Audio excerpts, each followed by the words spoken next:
Good morning, students. Welcome to the online classes by the Department of English. I am Disha Menon, and today I am going to deal with the fifth chapter in your textbook, A Sunny Morning by Serafin and Joaquin Alvarez Quintero. Now, they are in general known as Quintero brothers. Serafin and Joaquin, as brothers, they joined together and they wrote more than 200 plays. They are known as the golden boys of the Spanish theatre or Madrid theatre. They were born into a very wealthy family, and theatre was actually a time pass for them, but later they took it seriously and they were able to bring about a revival of the Spanish theatre. More than 200 plays were written by them, and most of them are comedies. And they are always known for the one-act plays that they have written. Now let's have a look at the title of our play, A Sunny Morning. What does sun stand for? Sun stands for light and warmth. And when the sun rises in the east, it always promises a new day and new aspirations, new hopes, and it also stands for optimism in the lives. So here, a sunny morning tells us about new hopes and aspirations and optimism that two old people have in their lives. Now we have two important characters. There are four characters in the play, Donna Laura and Don Gonzalo. They are the protagonists of this short one-act play, A Sunny Morning. Now before we begin with the scene, let me just explain what the play is about. The play is about two old people, a man and a woman, who meet at a park in Madrid. They are in their late 70s, and later they come to the realization that they were once upon a time passionate lovers. So how this is discovered and the way in which Quintero brothers reveal the crankiness of the old age, we will see as we proceed with the chapter. Let me just read about the background of the play now. A sunny morning in a retired corner of a park in Madrid. So what's the background? The background is a sunny morning. And the play is set in a park in Madrid. Well, Madrid is the capital of Spain. So this is a Spanish play translated into English. Autumn, a bench at right. Now, regarding the weather, it is autumn season. What is the speciality of autumn season? We all know that autumn is the season of falling of the leaves. We can find the trees standing bare against the sunlight. And autumn is also so beautiful, especially at its beginning. Autumn follows summer. Remember the poem written by John Keats, one of the romantic poets in English literature, Ode to Autumn. He brings in all the beauty of the autumn season in his poem. Keats describes autumn as a season of mist and season of ripening of fruits. He brings in all the beauty of the season into his poem Ode to Autumn.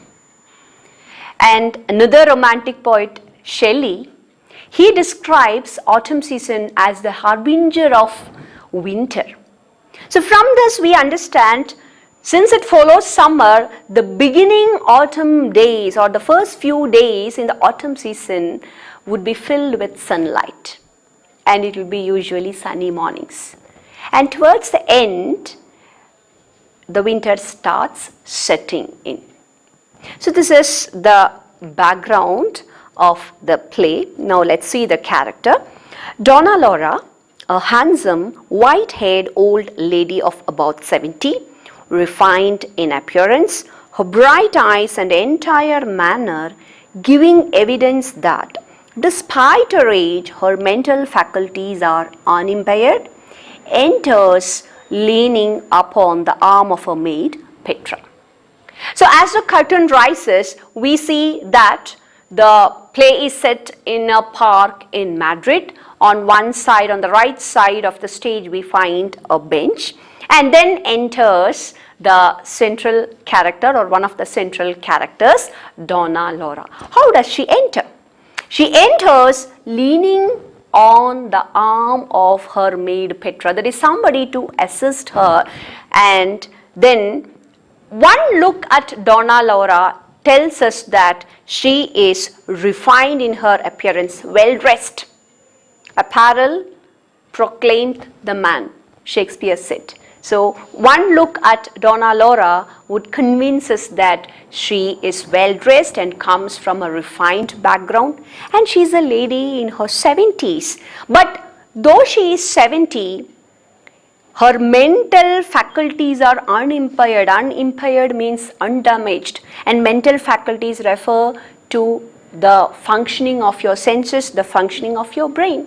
Usually when you reach old age, we find that our mental faculties stop functioning in a normal way. Forgetfulness will be there. There would be a problem with the eyesight, poor eyesight, and again there would be problem with the hearing sense. All these things would be there, but Donna Laura appears perfect even in her 70s. In her free hand, she carries a parasol which also serves as a cane. And in her one hand, she has a parasol. Parasol is nothing but an umbrella usually carried by old men and women to support them in their walking, or they use it as a walking stick. So it serves double purpose. One can be used as a walking stick because it's quite long and there is a handle also. And second thing is that if it is rainy or if it is too sunny, they can use it as an umbrella. So Donna Laura enters the stage leaning upon the arm of her maid, and this is where the play begins. Let's see the dialogues. And one thing that is to be said about A Sunny Morning is that it is humorous. The entire play is full of humorous situations as well as dialogues. In fact, the writers Quintero brothers are known for their comedies rather than tragedies. They have written a few serious plays, but more than that, their comedies are well known. So here, this play is full of humorous situations and dialogues. Let's see. Donna Laura: I am so glad to be here. I feared my seat would be occupied. What a beautiful morning. So Donna Laura enters, she looks around and she exclaims, what a beautiful morning. She is in fact happy that she is in the park. And she had one concern before entering there. The concern was that she has a regular seat in the park, and she was a little afraid that it would have been occupied by somebody else. And now she is happy because the seat is vacant. She can sit, she can have a nice time spent in the park. So generally we see two kinds of people, two sets of people frequent the park. One, children along with their parents, and the second set is the elderly people, especially those who have retired, those who don't have much things to do. If the weather is fine, they usually come to the park either in the mornings or in the evenings. So Donna Laura has come all the way to the park to spend some nice time there. And she exclaims, it's a beautiful morning. And see Petra's reply, the sun is hot. But the young maiden doesn't feel that it was a beautiful morning. She feels that it's too hot. Laura, yes, you're only 20. She sits down on the bench. My dear maid, the problem is with your age. When you are just a young girl of 20, you may feel that it is too hot. We human beings are warm-blooded creatures, and especially youngsters are hot-blooded, we can say. So she says, it's because of your age. Oh, I feel more tired today than usual.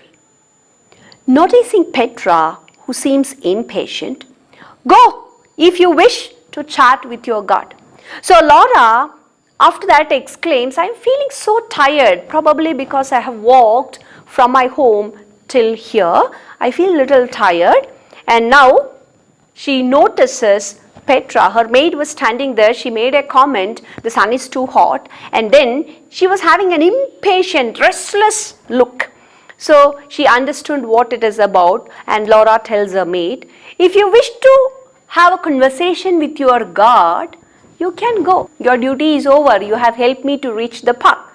And now I am sitting here. So you don't worry, you take your time, you go, you speak to the God and come back. So we understand that Petra, apart from doing her duty, is concerned about meeting somebody else at the park. He is not mine, Senora. He belongs to the park.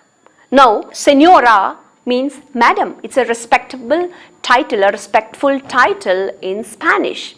Now, Don Gonzalo and Donna Laura. Don stands for Mr. and Donna stands for Mrs.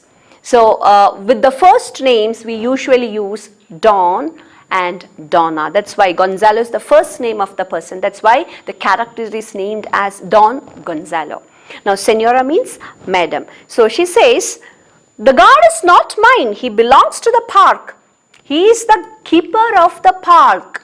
And it's not mine. Don't assume like that. Laura, he belongs more to you than he does to the park. You don't try to convince me. I understand. He belongs to you because just as you are restless to meet him, he is also eagerly waiting for you. So he belongs to you. Go find him, but remain within calling distance. You can go, you can chat with him, no problem, but please remain somewhere within the calling distance. When I call out, if I am in need, I'll call out to you, you have to come then. Petra, I see him over there waiting for me. And Petra has noticed that the God was restless, standing at a different place looking at her. So she points out, he's there, he's waiting for me.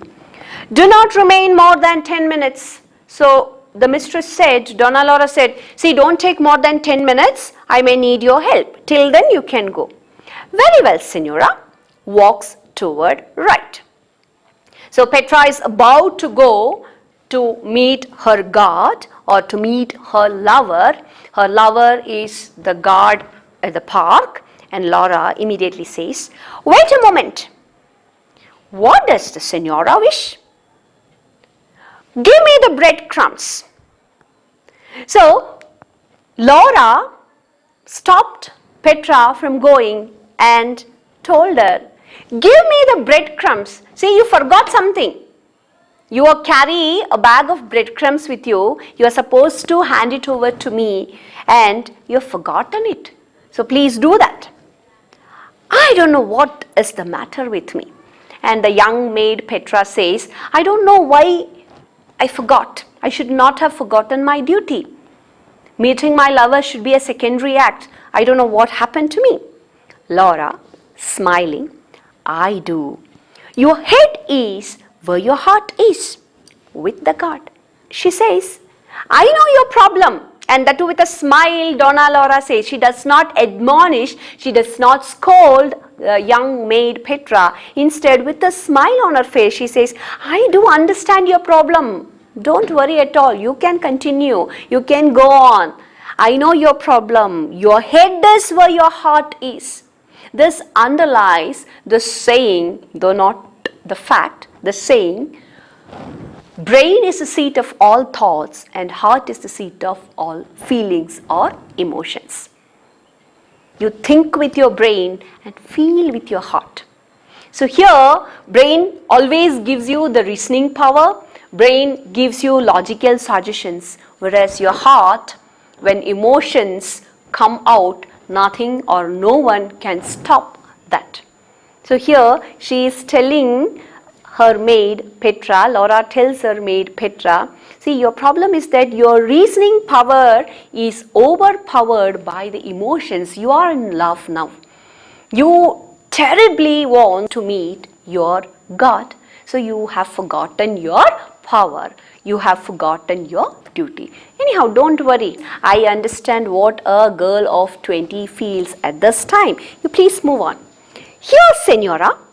She hands Donna Laura a small bag. Exit Petra by right. So now what does Petra do? She hands over a bag of breadcrumbs to Laura, and then she moves. By the right side, she exits. Donna Laura, adios. Adios means goodbye, because only after some time now Petra would come in. Glances towards trees at right. Here they come. They know just when to expect me. She rises, walks toward right, throws 3 handfuls of breadcrumbs. So now, soon after her maid left, Donna Laura is alone.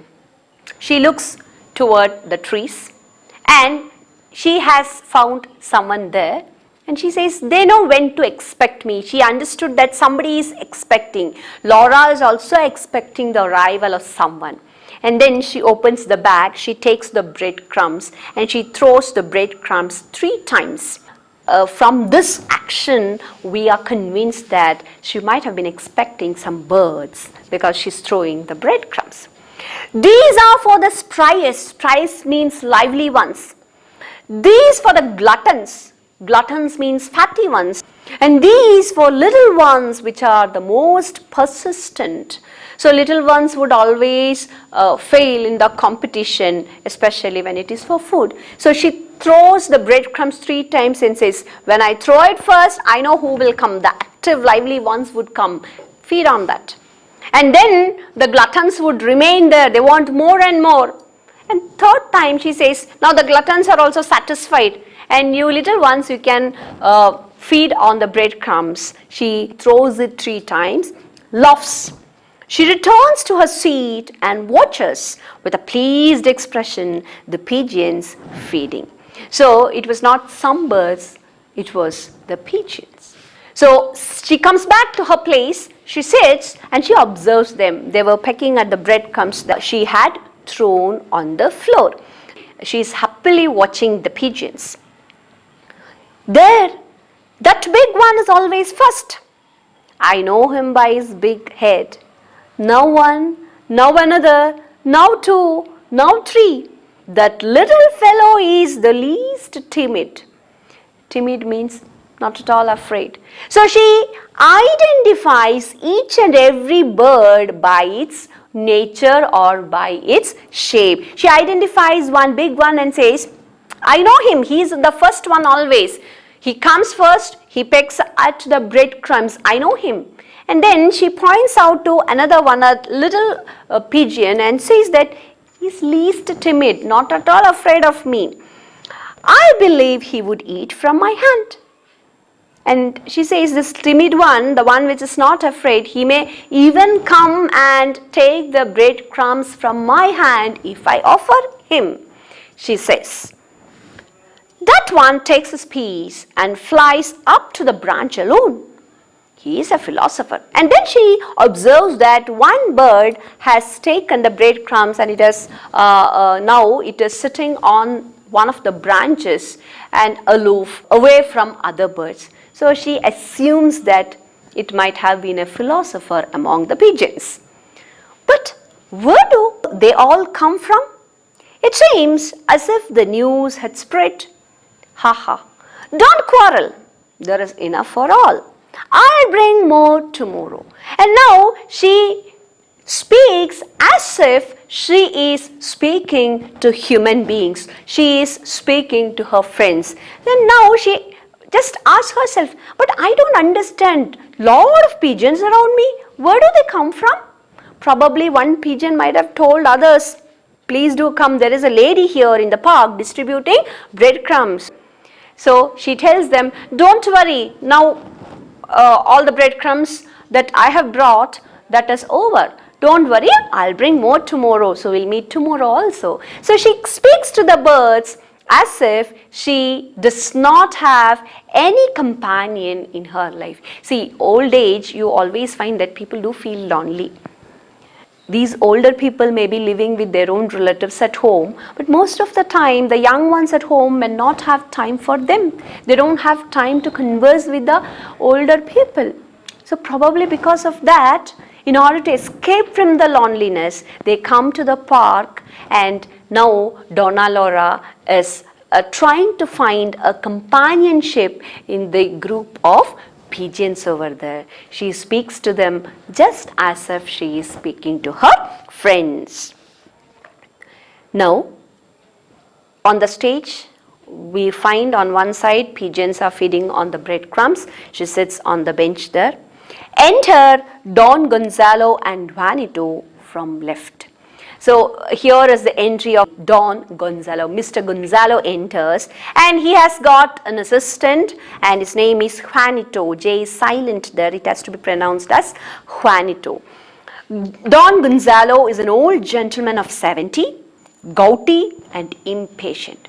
Now at the time when Laura entered, she is refined in appearance.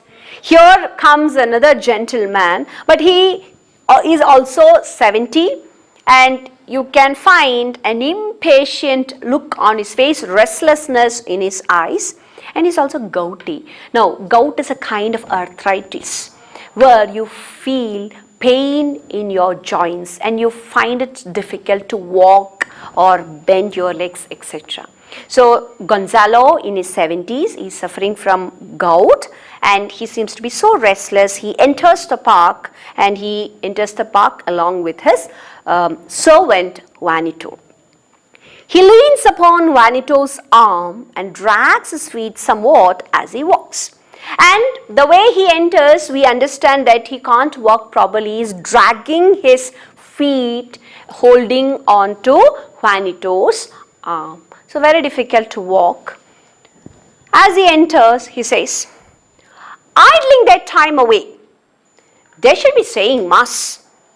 He looked at someone, we don't know who they are, and then said, idling their time away. Idling means spending lazily, simply wasting their time. They should have been saying prayer now.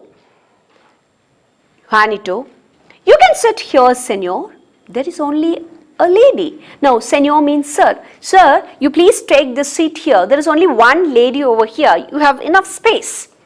Donna Laura turns her head and listens, because she is also a woman of 70. Probably she also wants some companionship. She looks with expectation that this old man would take the seat and she can have a person to converse with. So she listens, and Juanito says, please do take this seat. Gonzalo, I won't. Juanito, I want a bench to myself. And flat refusal came. Gonzalo said, I won't sit near this lady. I want a bench all for myself. But there is none. Juanito says, but where is the bench? You look at the park, all the benches are full. It's a sunny morning. Old people have come and almost all the benches have been occupied. So where do you sit? This is the only place where you can sit. That one over there is mine. He points out to a bench and then says, see that bench? That is my usual place. That is my bench. I want that. Juanito, there are 3 priests sitting there. But how can we ask the priests to go away? Now you just connect the first dialogue. He said, idling their time away. They should be saying mass. 3 priests are sitting on the bench. So as far as Gonzalo is concerned, priests should be at the church and they should be saying mass instead of wasting their time here at the park. And Juanito points out that bench is not vacant. Gonzalo says, rout them out, send them out, ask them to move away. Have they gone? And so impatient, within a second he said, have they gone? Did they move? No, indeed, they are talking. No, sir, they have not gone. They are sitting there and speaking to each other. Gonzalo, just as if they were glued to the seat. No hope of their leaving. Come this way, Juanito. They walked towards right. So now he made a comment. See, look at the priest, the way they are sitting and wasting their time. It is as if they are glued, they are stuck to the seat. They will never leave. There's no point in waiting. Juanito, come, let's move this way. And they were walking towards the right, and the birds were feeding on the breadcrumbs, and Laura indignantly means angrily, says, look out. Immediately Laura says, watch out. See, the birds are there feeding on the breadcrumbs that I have given. So watch out, don't scare them away. This is what she meant. Now just to see these two characters, both of them are in their 70s. The lady appears to be so refined, and her eyes were full of care. She speaks to her maid in very good terms. She allows her maid to move away to chat with her guard, and she is happily conversing with the pigeons. She appreciates the weather and says, what a beautiful morning. Now what about Gonzalo? Gonzalo seems to be so restless and impatient, and the way he speaks to his servant Juanito tells us that he doesn't care much about him. And now Gonzalo says, are you speaking to me, Senora? When Laura said, watch out, he's asking, are you speaking to me? Madam, did you speak to me only? Laura, yes, to you. What do you wish? You have scared away the birds who are feeding on my crumbs. Okay, why did you call me? Why did you address me? And now Laura says, you know what you have done? I have been feeding those pigeons. You have scared them away. You are not supposed to do that. What do I care about the birds? So Gonzalo is in a mood to argue. Already he is in anger with those priests who have occupied his seat, he says. Though it is a public park, he says, that is mine. So here, Gonzalo is asking, why should I bother about the birds? After all, they are birds. But I do. I come here to feed these pigeons. Gonzalo, this is a public park. The park is for the public, not for the birds. So you don't have any right to complain, he said. Laura, then why do you complain that the priests have taken your bench? Okay, fine. You only said that it is a public park. But what did you say some time back? You said the priests had taken your bench. How come the bench is yours? So Laura is also ready for an argument, to have a verbal fight with Gonzalo. Gonzalo, Senora, we have not met. My dear lady, madam, we have not met means we are strangers. I don't know you, and you are also seeing me for the first time. I cannot imagine why you take the liberty of addressing me. Come, Juanito, both go out right. And then he said, see, you are addressing me, you are telling me this and that. You are simply putting up an argument with me. You raise an argument. Why do you do that? We are strangers. What's the point in arguing? I don't think that lady should take the liberty of addressing a strange man. And then he called Juanito, and both of them go out right. The birds have already flown away, and these also exit, and we find Laura again sitting on the bench, lonely. So dear students, we have seen the introduction of the two characters, Don Gonzalo and Donna Laura. Petra and Juanito also have been introduced to us.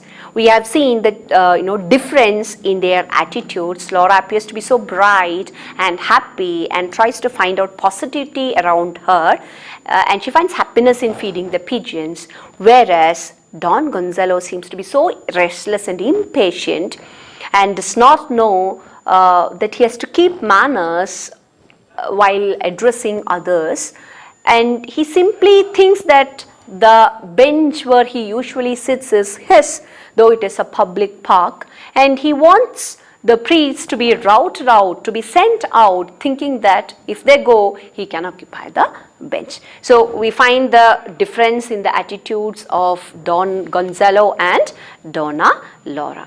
So in the next class, we'll see what happened later. Gonzalo is on the move to find out another bench for himself. Let us see whether he gets a bench or whether he comes back to the place where Laura is sitting and whether he is forced to sit or occupy the bench where Laura sits. Thank you.